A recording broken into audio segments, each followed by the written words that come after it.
What's going on? Welcome to KZ 1023's Community Beat, a new podcast hosted by myself, Ross Martinez. Each episode, we take a deep dive look into members of our community, the accomplishments, the trauma, the mentors, all of it.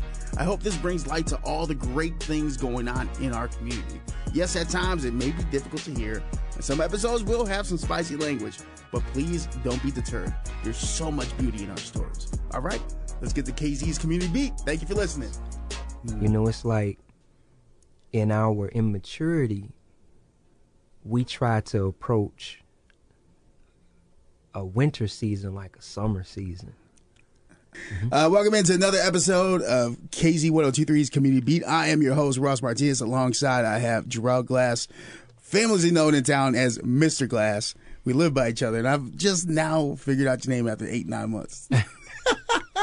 Welcome in, Mr. Glass. You are, we're going to talk about a bunch of things you have, but you have Prestige Barber. Yes. But you also have your barbershop school. Yes. And you're doing a lot more for the community. I have to. You know, we have the barber school, the shop downtown, Prestige Signature, and the school is Mr. Glass Tonsorial Christian Institute. So we're really, I look at it as like social entrepreneurship, you know. I like it. Not just capitalism, but really making counter institutions. That's my goal. So you a local kid, born and raised? I am not. I've been in Peoria almost 6 years now.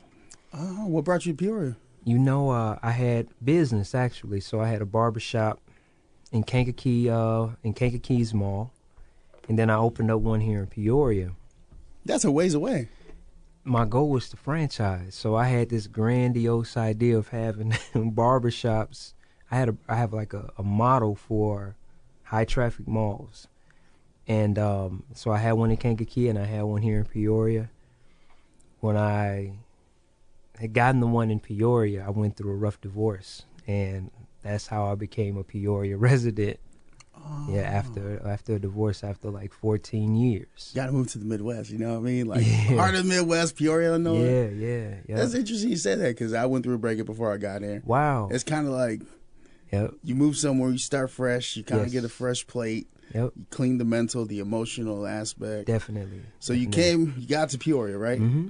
Yes. Bright-eyed, bushy tail, a little emotional baggage, but you with it. Yeah, I was with it. You know, just what I like about Peoria, what I found to really appreciate about Peoria is that it appreciates hard work. People that, it really does. Like, there's a saying, if it plays in Peoria, it plays anywhere. So I thought about that, and I kept hearing it when I first moved here, and I was like, why? Why is that so? How is that so? But when you look at the demographic makeup of Peoria, it's almost identical in a lot of ways to the United States as a whole. So if you can create a model, a working model here in Peoria, you can pretty much guarantee it's going to work in other markets. So that's interesting. Brilliant place for a test market here in Peoria. You're like the 20th person to tell me that. Yeah. Which I never thought, because I'm from Chicago, born and raised. Mm-hmm. I'm out here for the job, and I'm falling in love with the city, as you're talking about. There's a lot of beautiful stories we got here. Yes. A lot of big heart, passionate people trying to improve. Mm-hmm. So let's take me through you. You're here in town. Mm-hmm. What's your passion to improve the community? My passion, you know what was kind of a rally call. It was an article written by Wall Street Journal in 2019, wallstreetjournal.com. And 2019, Peoria was in the top 10 for worst cities for African Americans to live. So that statistic, it really concerned me. And I'm looking around, and I'm the only one alarmed. So I'm like, well, why is everybody so casual when, you know, we're making, you know, these lists for all the wrong reasons? So no one, you know, I would mention it, you know, just be blank stares. So as time progressed and I started to get involved, and I made it my business to change that, challenge that. Recently I looked at, it was probably 2021, and Peoria is now in the top 5. So I'm like, I believe I have a purpose and a mission for this city to change that narrative. So what are some reasons that it's declined? It's 3 areas. You have jobs. It was jobs, employment, education, and housing, like home ownership. So home ownership was only like 30% African Americans own their homes here in Peoria. When compared to our Caucasian, quote unquote, counterparts, 75 to 80% home ownership. So when you look at home ownership and the lack thereof, it plays a part in everything.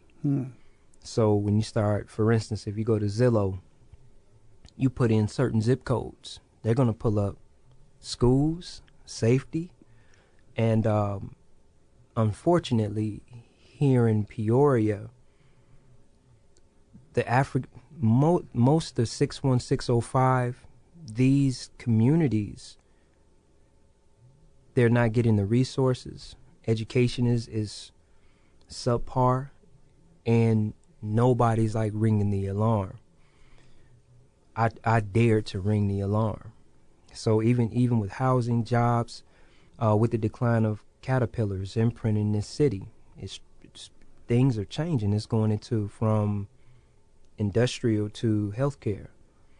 So I'm thinking from a producer's perspective, like what can we do to to be able to move our people from the assembly line mentality to phlebotomist mentality. And sometimes we get lost in the sauce. So I really believe as time is progressing, if we're not careful, we'll end up in the top 3 of worst places for African Americans to live. It's interesting because that it ties me to a point that we were talking off, Mike. DeMario Boone, one of the director of District 150, I think it is, Peoria Public Schools. He was mentioning this in the episode about the red lines and how there's certain, over time, the community's got a line, and that's where, quote unquote, the hood is. Yeah. And have you seen that a lot in life, where you started noticing these red lines more and more? Historically, if you look at in history, right, we'd oftentimes hear of race riots. Race riots in St. Louis, race riots in Springfield, race riots in Chicago. History has recorded these quote-unquote race riots. But when you research it, it really wasn't a race riot. When there's a riot, it means it's a mutual fight. It was a massacre. And it was based on redlining. You had black families wanted to move out of the hood into better areas for, better positioning, better education. And the people in that community said no. And they were willing to burn that city down to keep blacks from moving into their community. So that's real. It's to a point where, like, you hear the old adage, there's only so much somebody can take before they start swinging back at you. And I know it comes off in a way where some people are like, oh, you're condoning it. No, it's the reality of what we go through. There's a certain perspective you and I share as minority men. At the time of this recording, who was Ellen DeGeneres' DJ? He passed away today from suicide. Mental health, that's another thing. We deal with a lot. And when we get pushed to a point, the bubbling kind of happens, and the frustration, the outward actions. Now, with what you're trying to do with the barbershop school, what got you down to that path? Is that along with you're trying to give people a creative outlet, a new profession, something outside just assembly lines? Well, with the barber school, I've had barbershops in Mississippi, Kankakee, and Peoria. And what I learned is if you spend X amount of dollars on building out a beautiful barbershop, you're at the mercy of that community to staff your barbershop. So my barbershop was Prestige Barbershop. And we had individuals in there cutting in shirts and ties, really raising the bar. So I learned quickly that it's really having a barbershop of the caliber of barbershop I had to have a feeder institution, which was non-existent. So instead of just focusing on putting clippers in somebody's hand and saying, go at it, we used that opportunity to be able to infuse values in there. So my experiences with barbershops, it evolved into an acronym. So Prestige became professionalism, respectability, excellence, service, tenacity, integrity, greatness, and empowerment. I wrote a book. My goal was to integrate it into like Illinois curriculum. So it was to, if we get a school, my thinking and rationale behind it was getting a school, we'll be able to be like a counter institution, be able to infuse values in with the profession and trade. So being more than just,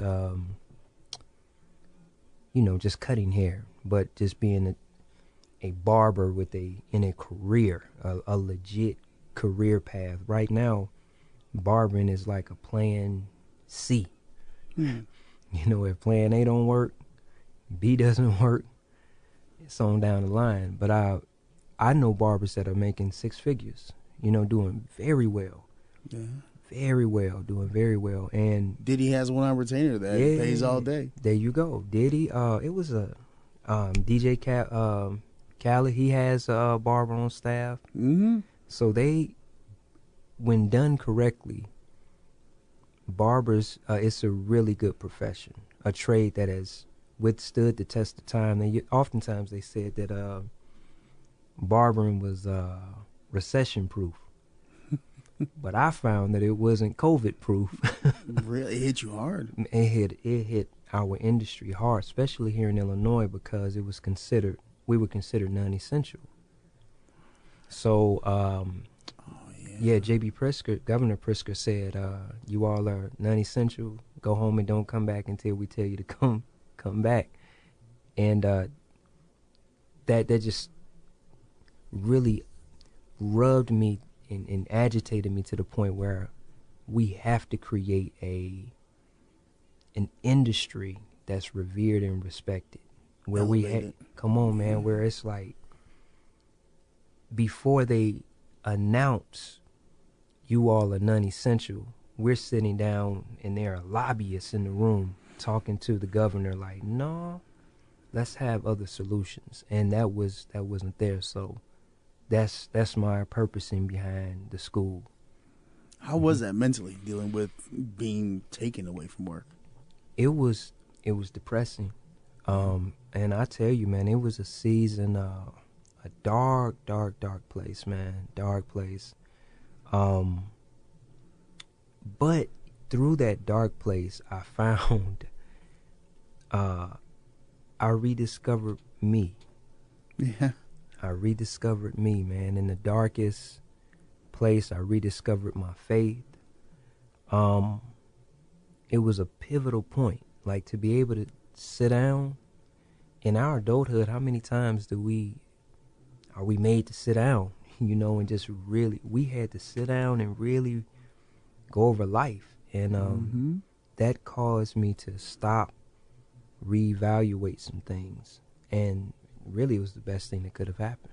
In retrospect, when you think about it, I mean, I lost my job from where I was prior to here, but as I'm a little, what's the word?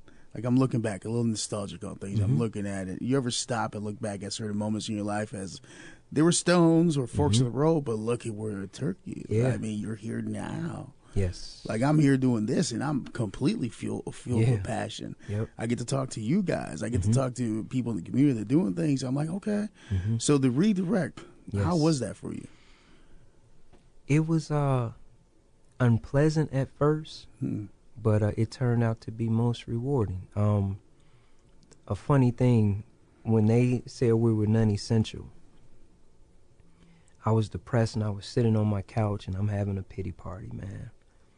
My mom calls me And she's talking to me, and she's like, son, I've been making masks.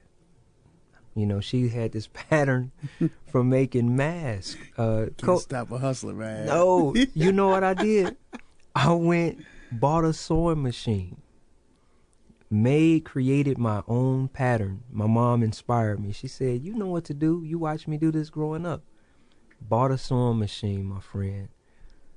I made a pattern. Yeah.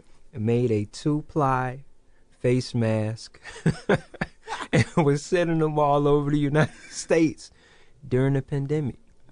It made you get creative. Exactly. I didn't know that was there. Like, I had to, and on some of my social media, you'll see my mask, and they were different, definitely different. I mean, I had army fatigue, I had kente cloth, because, you know, that was during the Black Lives Matter whole movement. Man, I had something for every occasion. You said everybody get it. Everybody. Yep. You're not going to stop this. No, sir. That's, you know, one of my favorite sayings in life is, we plan, God laughs. Because there is, I was raised Catholic, so I always believe that there has to be a reason for what happens and how it happens. But it is a struggle sometimes when you're faced with adversity. Yes. And you're challenged to improve yourself or to elevate your own standards for yourself. Yes. So mentally, as you're having your pity party, you're feeling the impact of something that you're passionate about taken from you. What type of ways did you handle that besides just being creative? Well, I really, the dark place, man, I got to the point where I had turned to, I'm not a big drinker, you know what I'm saying? And it got to the point, man, where I started to drink more frequently. So I call it getting lost in the bottle for a minute. I got lost in the bottle, and I was really there at my breaking point. Man. And but at that low point, I was able to see things as they were. Sometimes in the multitude of business, we really don't stop and see how things really are. We just reaction, you know, we just move and react. And man, I was slipping, but one day, man, I just, you know, I'm a believer, and at that moment is when my faith activated. I'm talking about, it's like I had to get to my most desperate point in my life. And at that most desperate point is where my faith came alive. It's like it blossomed. And how? Like, did you have a moment where like God spoke to you? Because I've been hearing that a lot from different people. Yeah, it was more like, you know, when you're crying and then you have an epiphany. Oh, yeah. It's kind of like, how can you say it? It's like the Lord nudges you. It's like this knowing of, it's going to be okay. He nudges you with this assurance. How did that feel? It was, I knew at that moment that I knew that it wasn't for me to die. I knew that it wasn't for my business to die. I knew that I had purpose to fulfill. And at that moment, I gathered myself, and I just started fighting. And had to, you know, start fighting against the bottle, put it down, man, and staying sober, staying clean and clear. See, I would have never guessed that about you, because every time I see you, man, you just like me, you happy. Oh man, it's been some I've experienced some fights, brother. Well, they say the people with the biggest smiles got, yes, sir, the hardened hearts. Yes, been through it. And it's funny, even while I was going through that dark time, we birthed a ministry called P91 Church, right? So I'm having my pity party, and I'm searching for inspiration. I'm like, all right, Lord, I'm not feeling this ministry. They're hollering at me. This one isn't giving me information. What's relevant to where I am now?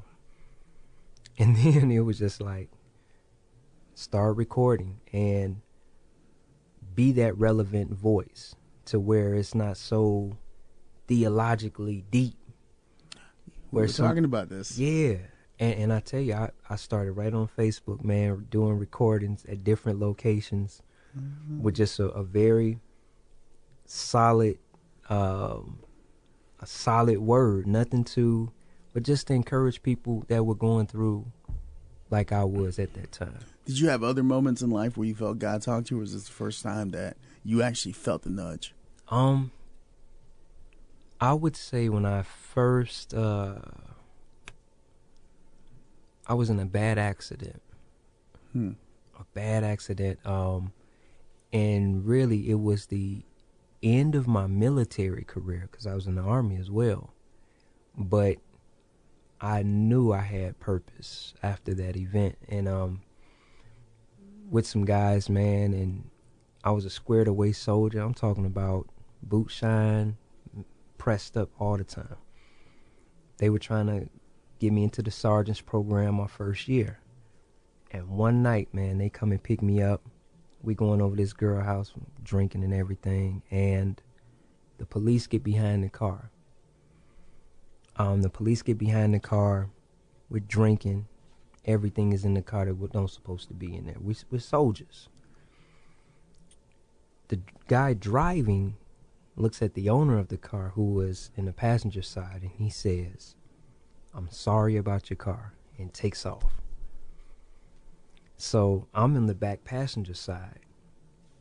Now listen, we've been drinking all night. Incoherent, but he was doing everything on the dashboard. Lights behind us. I'm looking at the trees flying by the window. We're flying. But I heard a small voice. This voice told me to jam my hand, like my arm, under the back seat. I listened to that voice. I jammed my arm under the back seat. Driver lost control of the car. The car flipped over 5 times. Oh. If I would not have adhered to that small voice, I wouldn't be talking to you right now. That's... Well, like, I'm trying to... Like, you felt God talk to you in that moment. Like, hey, buck up real quick. Now listen, I'm gone. Yeah, you in the sauce. But there was an audible voice that instructed me to put my hand under the back seat. And I said, no question, I did it. Now, I wouldn't say at that moment that was God speaking, but over time, there's a scripture in Isaiah where it says, I wasn't in the whirlwind. My voice wasn't in the thunder. How did he say? I wasn't in the he wasn't in the thunder. He wasn't in the whirlwind. He wasn't loud, but at the end it was just a small, still voice. And I'm paraphrasing from Isaiah, but it was that small, still voice that saved my life. That small voice. So a lot of people say, God told me this, God told me that. I don't know, but I know from my personal experience, brother, if I would not have listened to that voice, I wouldn't be here. That is intense. I wouldn't be here. You should have seen the car. It was messed up. Hey, does it still kind of shake you to your core a little bit? Think about it. In hindsight, I needed therapy. Yeah, I needed therapy. Well, the running joke. The running joke is that it's easier to talk about sex with your parents as a minority man than to talk about therapy. That's real. I needed that. That was an event that changed my life. And after that, what happened? You just... my military career was over, done with. But with that happening and always playing in the back of my mind, I couldn't get involved, and so it was like, man, why did that happen? Mm-hmm.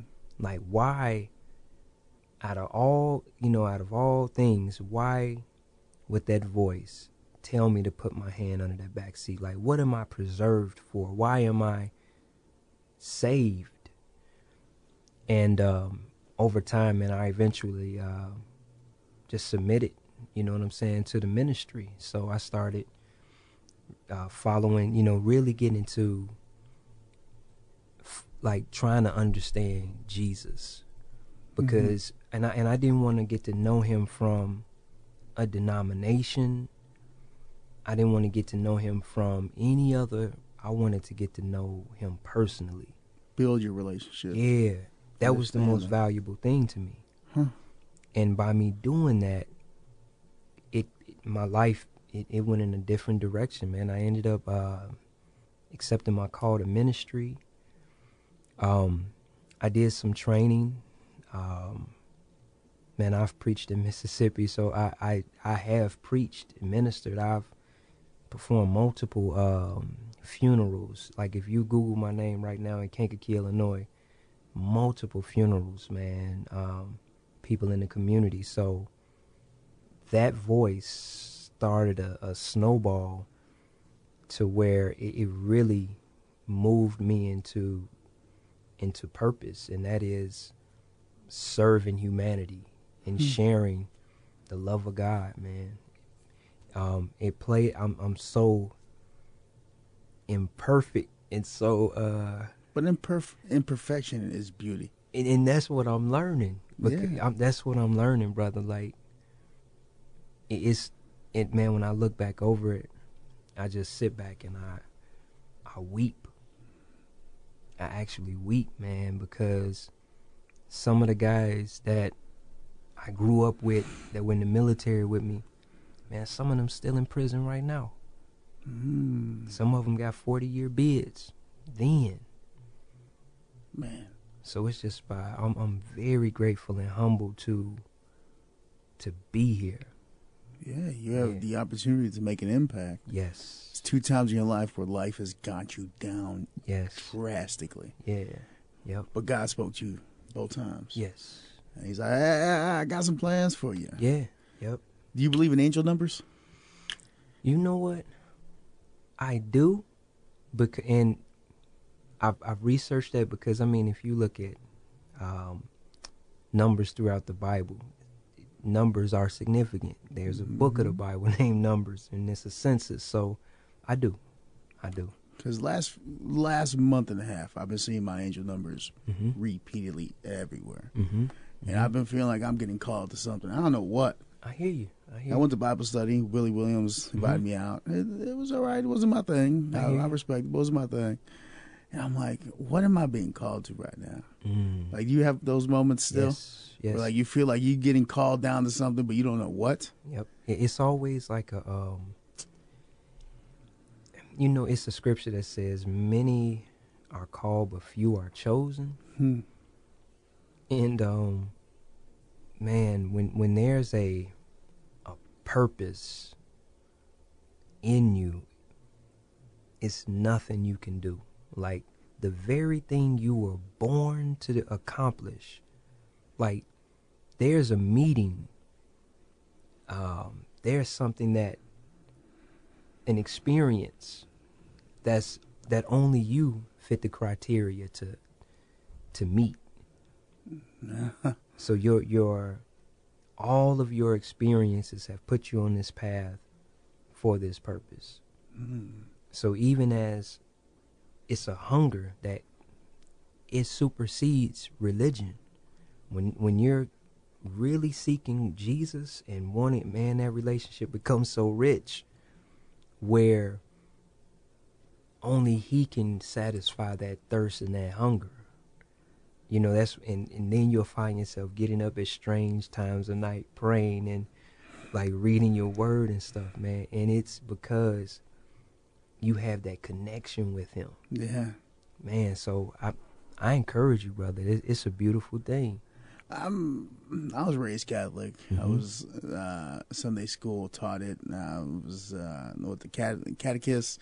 I was reading the word. I was an altar boy. I stuck the cross up high as possible. Everybody, even the sinners outside, I can see it. Like I did it all. When my grands passed away, I walked away. I hear you. And then I lost a few more people, and other traumatic things happened. I'm like, but I never stopped walking. I may have stopped going to church, but I always had a strong connection with them. I hear you. And it's interesting because when I talk to other people of the faith, they're like, no, you don't have a connection. You don't have a connection. But I feel like I do. Yes. What do you think about that? I agree. When you really look at it, we are programmed to, like religion says, it's something about obligation, right? It's empty. You pay your bills to receive these benefits. Keep the lights on, internet. But a relationship is more rich. So just like Moses had to go on the backside of the mountain before he could accomplish his purpose, we have to go and really take time to get to like learn not only ourselves but learn how to relate to the Lord in this relationship. It's like we're learning how to walk, and it's like a newborn when we in our faith.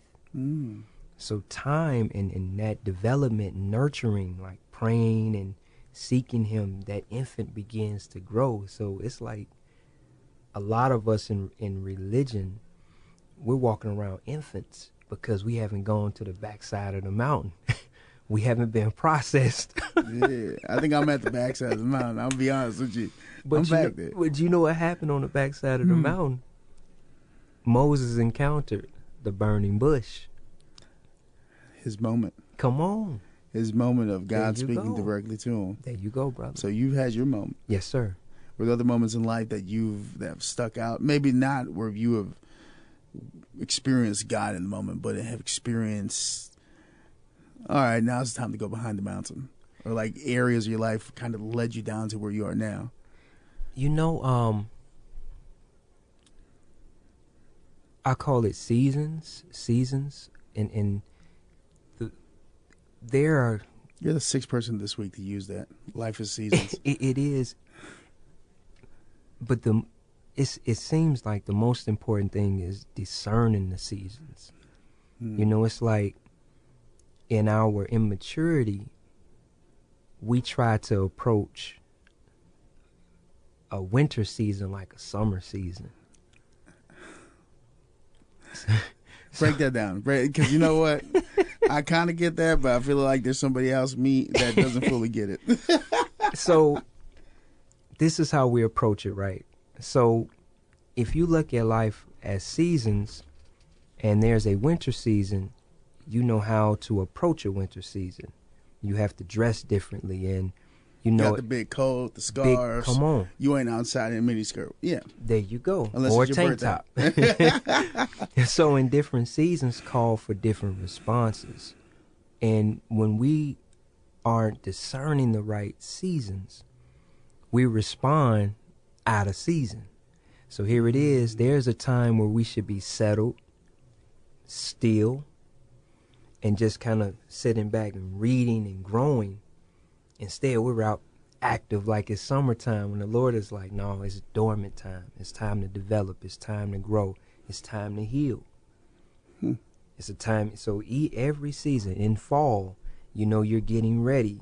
And then when fall comes and then winter, you're dormant. Then there's spring and then you're active. So it's learning, discerning, being able to say, okay, this is the season in which it's time for me to launch this business or for me to go forth with this thing, you know, versus just doing stuff all the time. We waste a lot of time doing stuff, man. Has your discernment been a gift that you've always had, or is it something you had to work towards? The closer we grow in our relationship with the Lord, those are things that come along with that relationship. That's the gift. Yeah, yep. Your discernment, your gut feeling. Yes, in a way. yes. You know, you said something interesting towards the beginning of the podcast, how people view being a barbershop as option C. Did you have an option A and option B before you got into barbershop? I did. I went to the military. I tried college. Tried college? I tried college. I tried college. Tried Bible school, and you know it nothing really like stuck. I worked in an oil field for a little while. Really? You've been around the block a little bit. Yes, sir. I used to take a helicopter, an hour helicopter ride into the middle of the Gulf of Mexico to drill oil. Stayed out there for 2-3 weeks at a time. And the funny thing is I took my clippers with me, and I would be out there cutting hair in the middle of the Gulf of Mexico. Didn't know I was going to be an international barber then. Who taught you how to cut hair? You know what? It was by trial and error. At like the age of 10, my mom, my mom didn't have, I have two brothers. And she didn't have the money to take us to the barbershop, so she would cut our hair. And I'm like, man, Mom, I know I can do it. She was like, no, you can't do it. So every time she cut our hair, I'd go in the bathroom behind her and fix it up. So then she was like, go ahead, you gonna mess it up. I went in there, cut my hair. She was like, okay. Then I started cutting my siblings' hair, my cousin's hair, and then that was it. It just caught you. Yep, that was it. How do you feel when you're in the moment, cutting hair, doing all this? I love it. When you're in the middle of purpose, it's timeless. You can do it for free. Because every time I stop by over there, it's Twin Towers, right in the lobby. Yep. I see you. If you are in the moment, you're just got a little smirk on your face. Ain't a big one. It's a nice little smirk. You might be humming the tunes that you got there. You're asking questions. Yes. But I see you doing your thing, and I'm just observing. I'm like, Mr. Glass, like he looked like he living it. I love it, man. I love it, and it's beautiful because no 2 days are ever the same. Every client, every single time you interact with that client, it's a different interaction. It's never the same. It never gets old.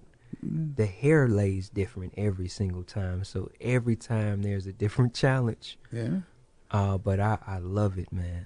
I can tell. You have an entire ambiance there where it feels very welcoming. And yes. This isn't an ad. I'm just saying it is what it is. Yep. But it's awesome. Like, I love meeting people that have a fire to them.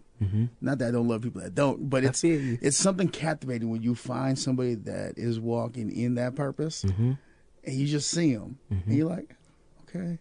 But it's cool to get you here to hear the story. Yes. When I met you, I didn't know you flew over to the Gulf of Mexico, that you were in the military, that you were a preacher, and still speaking the word, that you've had your battles with depression and trauma, and I mean, this is your youth to your adulthood. Yes. What about your childhood? How was that like? It's interesting that you bring that up because I'm writing another book. So I'm able to it's rare that we stop and just think about like what we've gone through and like to really like look at our childhood from where we are now. Yeah. It's I call it a privilege to be able to do it. So I've been kind of just going back, and I was born in Kankakee, Illinois, but we lived in one of the poorest townships in America. It's called Hopkins Park, Illinois. Hopkins Park, okay. And it's 70 miles south of Chicago. It is extremely poor, but dirt roads, everything, man. But we were surrounded by two sets of grandparents, an uncle and aunt. We didn't know that we were poor. We didn't know we were poor. We just thought dirt was normal. A lot of people that grew up in poverty or poor don't know it. Don't even know it. But it hits them at a certain age. Yes. When it hits you? In 5th grade. How so? I moved from Pembroke or Hopkins Park to the city, Kankakee. And in Hopkins Park, I was making straight A's. So I'm the oldest of 4, right? So I'm the crash dummy. And I had a 5th grade teacher named Miss Hukin. And she made it her business to prove that I was incompetent to be in that magnet class. Really? So I didn't understand the politics at the time. I didn't know. But she knew I was from Pembroke. She knew I had straight A's. And she made it her business to show me that I didn't deserve to be in that class. You basically got told you're not part of this. Exactly. How'd that feel? It was horrible. I was bullied, and see, the teacher sets the tone. So the students, my fellow students, they bullied me. And my grades went from straight A's to C's and D's. So that really broke my, what do you want to call, my spirit for education. Yeah, and confidence for education. And your trust too at a point? Definitely. So at that point, that's when I realized that it was a difference between class. And she let me know what class she thought I deserved to be in. Yep. You know, my mom, they were too busy trying to make a living, so they didn't know I need to go up to the school and check this lady about. Now it was like, you're failing now. It was a lot to it that I think, in hindsight, it was pretty rough. Yeah, it was rough. That's interesting you say that, because I remember I had experience in grade school where they asked me to stop speaking Spanish because it made people feel uncomfortable. Wow. But I didn't tell my parents because I didn't. It's like, okay. But in retrospect, now that I look at it, I'm like, oh. Yep. Huh.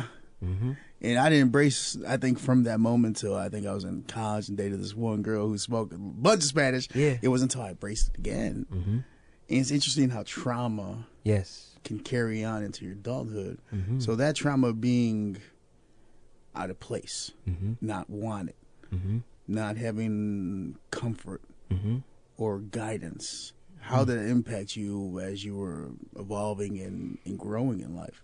It wounded me. It really wounded me until in my adulthood, I'm an avid reader. I love to read. It's a guy by the name of Dr. Juwanza Kunjufu. He's out of Chicago.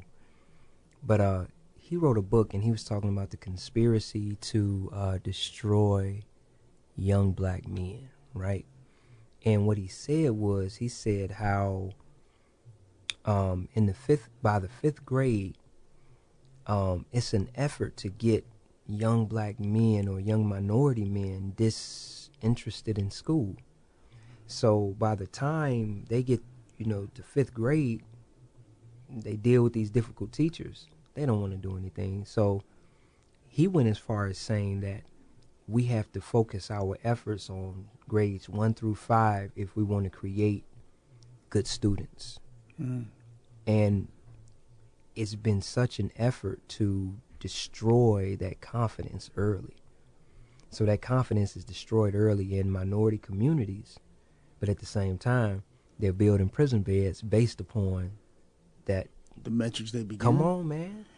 We were talking, I think it was with Becky Rossum, about how it's mental imprisonment or mental conditioning to imprisonment at some point.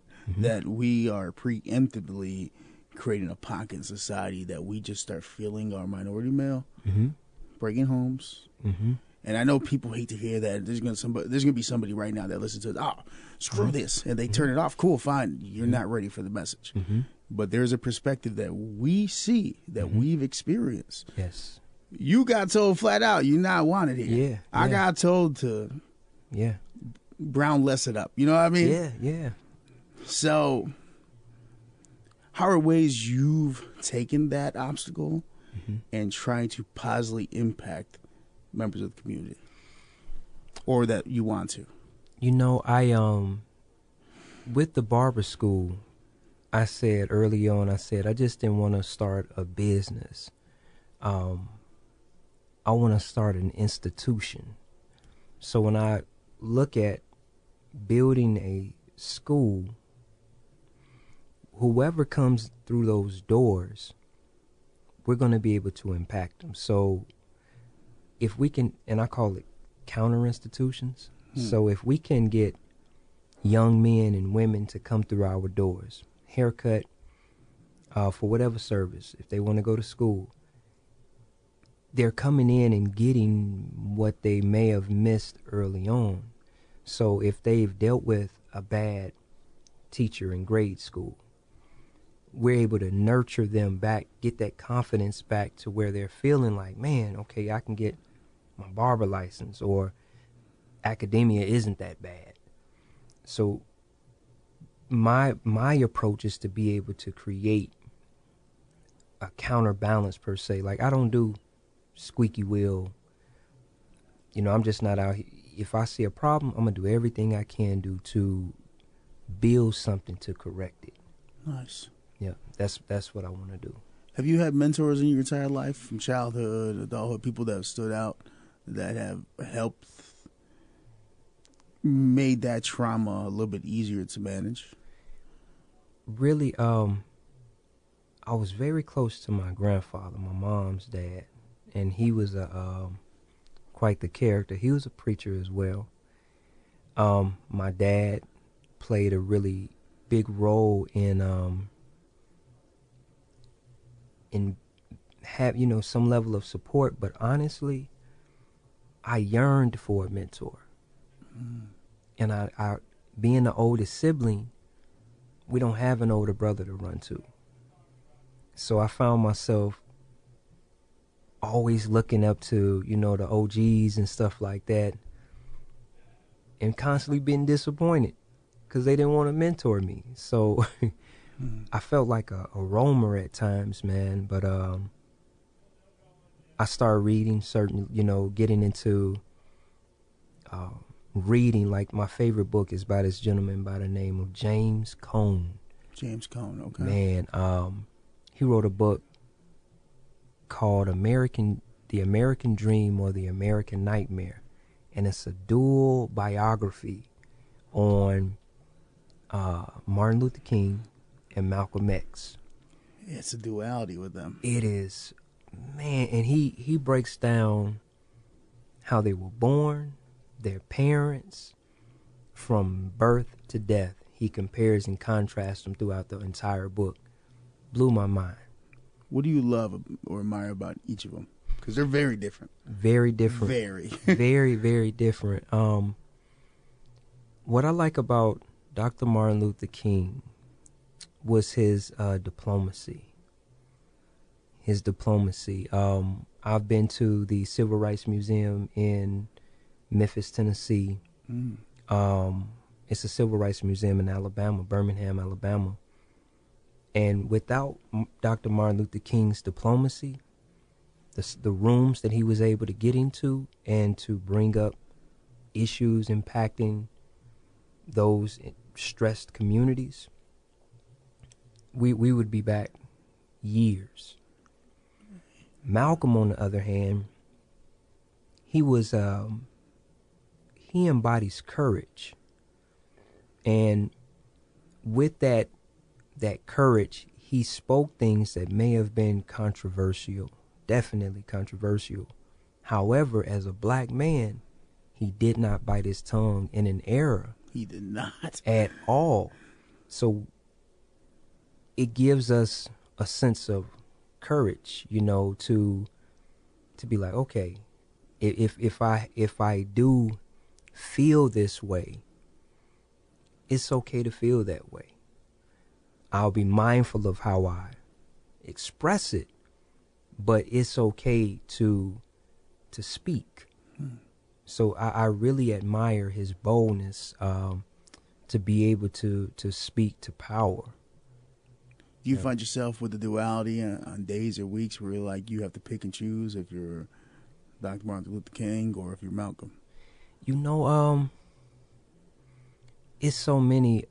So I say at different times because even with like Marcus Garvey and that's another big Marcus Garvey, George Washington Carver, through my existence as a black man, at some point of time, all of these different attributes are needed.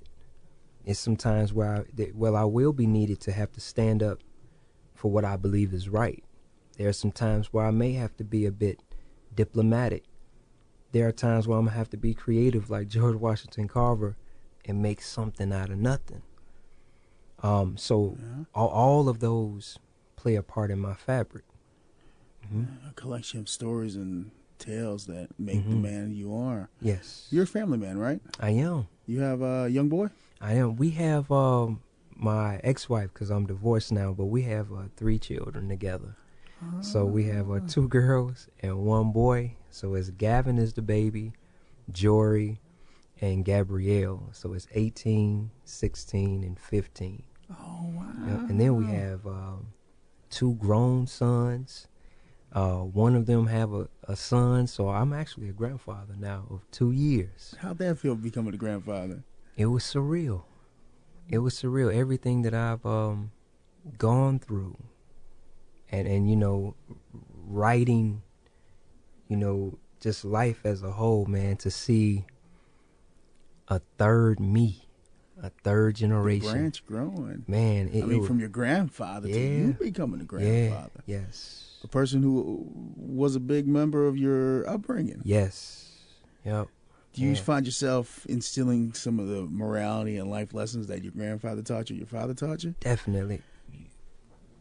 Being young, I would fight not to be like my dad. Why's that? It would really, growing up in Kankakee, majority of my peers, they didn't have fathers. So here it is, I had a father, I was the eyeball. So it was like reverse peer pressure. So I wanted to be like everybody else. They didn't have a dad, so I had a dad.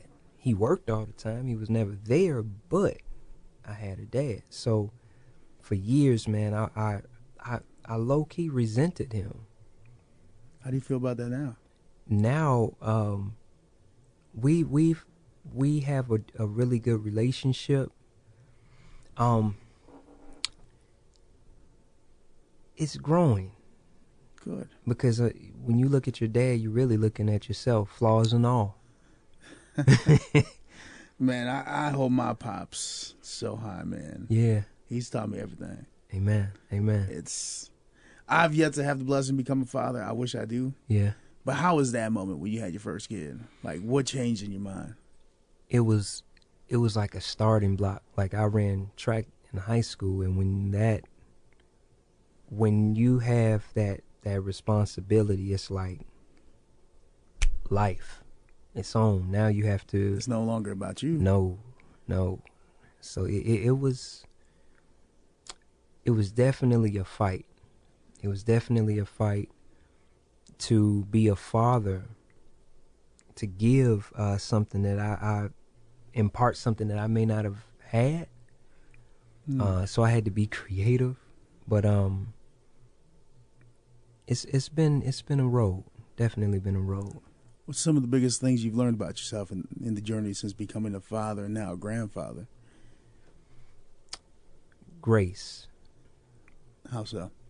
That how harsh I was with my dad, you know, now to be a dad and to make mistakes, it puts me in a position where I need just as much grace from my children.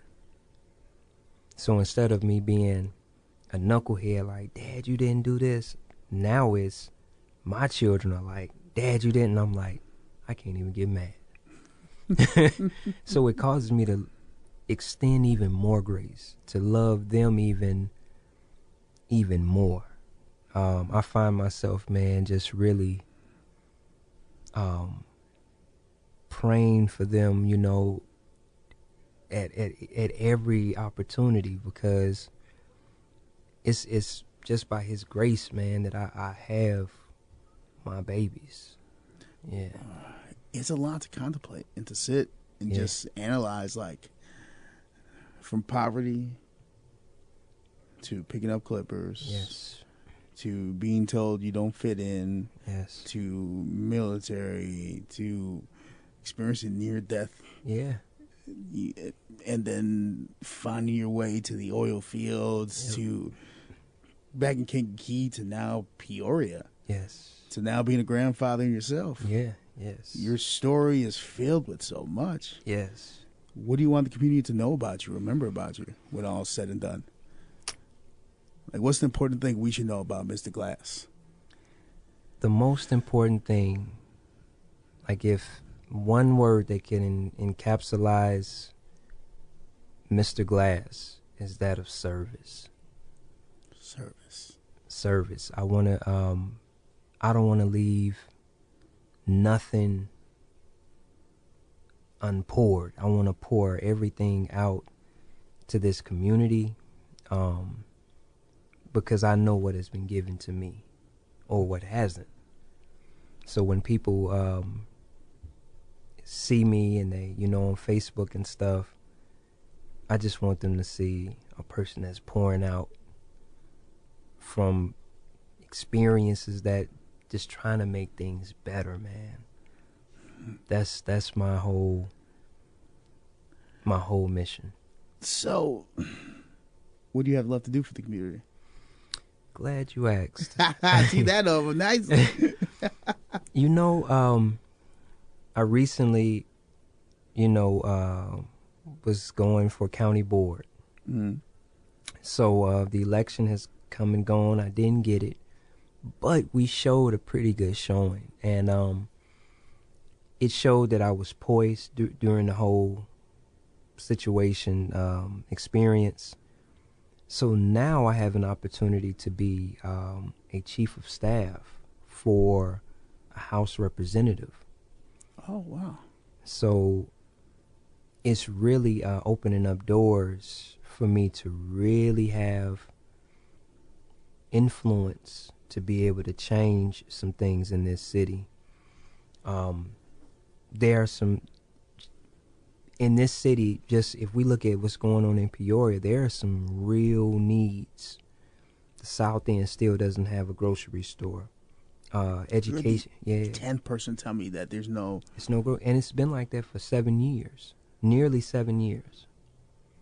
So, who's going to fix it, I want to be the person that can have the resources to be able to call and say, look, how do we do this?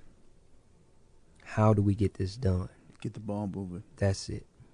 Where else are we lacking in this town? Definitely, there has to be a grocery store. I would say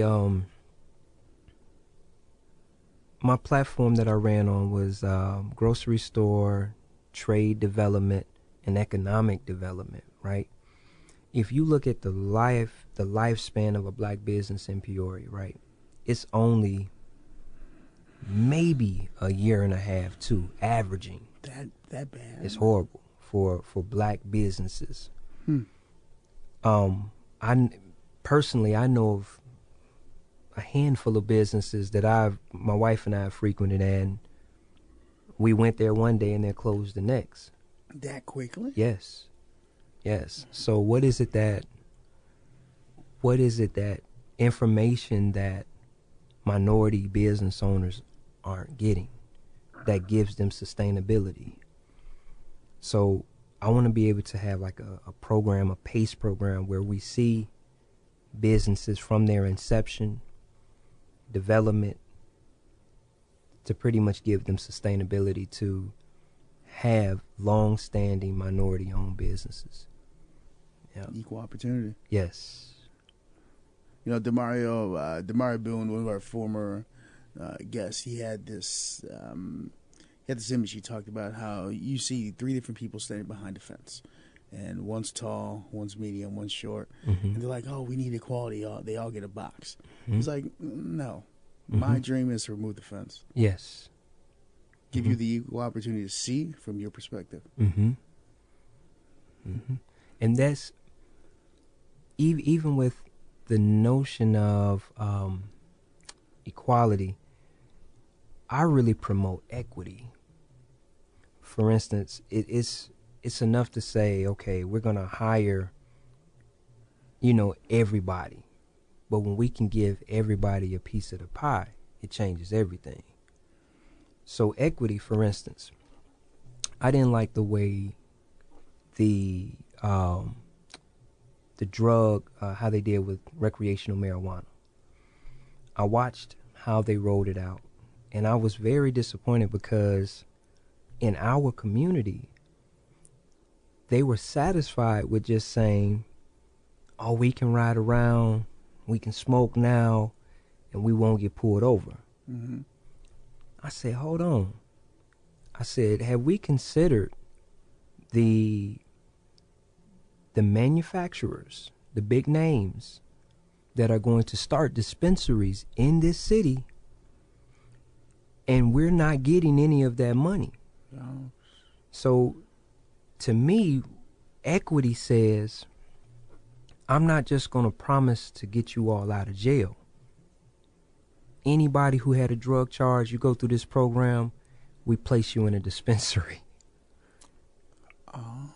We place you in a hemp processing position so that you can now have equity in this industry. For what we took from your life. Come on. Now the government's benefacted from it. That's what I'm saying. That pisses me off. Exactly. And I know it pisses off a bunch of people because I know people who got wrapped up in it because they were selling or they were carrying. But now the man done found a way to make some monetary off it. And now, I guess what? We're commercials good. and everything. At the same time, same cast be yes. taking a little candy on the quick fiver. Yes. Yes. It always interests me the duality of citizenship, of how we treat our people. Definitely. And how there is the red line, how there is the dividends. Yes. And people like to be hush-hush about it. Mm-hmm. But not Ross. Yeah. I like to talk about it. Yeah. Yes. How much do you see that here in our community? That divide? It's prevalent. And I believe we really have to be I was crazy enough to run as a Republican. Yeah, when I met you, I remember I said something. You're like, "Nah, I'm Republican." I'm like, "Oh, my bad, brother." And my reasoning behind that, I mean, outside of my personal values, is what if we were able to leverage the vote? Like, what if we said, okay, here it is, we're in this impoverished zip code. What if it was a possibility that we could vote a different direction other than Democrat? It is bull that it's a two-party system. And leverage it. We could actually leverage that possibility of voting for another party to get stuff done. So below the hill, they're saying, okay, we don't have a grocery store. Well, candidate so-and-so, if you can't promise us to get that done, this our candidate is saying he can do it. What you gonna do? See, now it's just like a D behind your name. It's a shoe-in. It shouldn't be like that. Yeah, and politics in general annoy me. Mm-hmm. As a Latino, I'm Mexican, Mm-hmm. so as a Mexicano, we are only spoken to when it matters, Mm-hmm. and there's no movement after it. Mm. Like, all right, so prime example, just to put this up, but remember when the busloads of migrants come into town and everybody up in arms. Mm-hmm. But when it's election year, yeah, no, let's do it. Mm-hmm. But when it's not, oh, we got to put the wall up. Mm-hmm. And I feel like as Latinos, we are so disenfranchised with who to follow. Like, yeah, a lot of us are conservative by nature because of our religion, but there's nobody that speaks directly to us. That's deep. You know? And really, I challenge that to build that network, because you in the Latino community, there are the same issues going on now. Oh, of course. Same. It's gotten worse. It's getting worse. So I think if we were able to sit down, there has to be times where we can sit down and talk things out versus just saying, I'm a hard D, I'm a hard R. Yeah. And really push humanity forward. Because right now it's a standoff. It's a standoff, and who hurts? Who ends up hurting? The people. Yeah. There you go. Because I mean, one of the big reasons why this podcast is happening is to take away that initial, my initial. When you're Republican, all right, I'm a hard Democrat, I'm a hard liberal. That's just how I was raised. But we can still sit here with civil discourse, learning about each other, taking away preconceived notions. Just who you are as an individual is amazing. You've been through it all. You started from poverty. You got told you wasn't supposed to be here. You witnessed death. You have your businesses. And now your mind says, okay, what can I pour into the community? There is no reason at all somebody should look at you and be like, oh, you're R, never mind, and just dismiss you. And I hope what people get from this episode is who Mr. Glass really is. You're a person with a good heart that's been through it all. That's had his depression, that has bounced back. Interesting. You believe we've been talking for about an hour and a half? Wow. I didn't even see it. That's how it happens, man. It's good. Before we head out, if anybody likes to get involved with you, get in contact with you, how can they find you? I'm on Facebook at Jorell S. Glass, Jorell Glass. Hashtag Mr. Glass. I'm on Instagram at Mr. Glass. Have an entire brand, I see. The whole brand. Our school is Mr. Glass Tonsorial Christian Institute. That's a purpose-long name. We want people to really start looking at our industry and thinking about it, considering it. So it's Mr. Glass Tonsorial Christian Institute.com. We're pretty much the only blue check mark on barber schools on Google right now. Wow. So that's just about it. All right. Yeah. What's one of your favorite songs? Of all times? All time. I'll tell you mine if you tell me yours. Al Green, Love and Happiness. That's my number one. Marvin Gaye, What's Going On? I think that summarizes you pretty well. All right, now, this has been another episode of KZ1023's Community Beats. I'm your host, Ross Martinez. My guest for this really good pod, this good dialogue, Mr. Glass. Salute. Peoria's own. Thank you, brother. Salute. Do what you got to do. Go back, listen to other episodes. Go follow him, follow me, follow us. Whatever you got to do. Thanks. Bye. We appreciate you. Yep. Thank you, brother.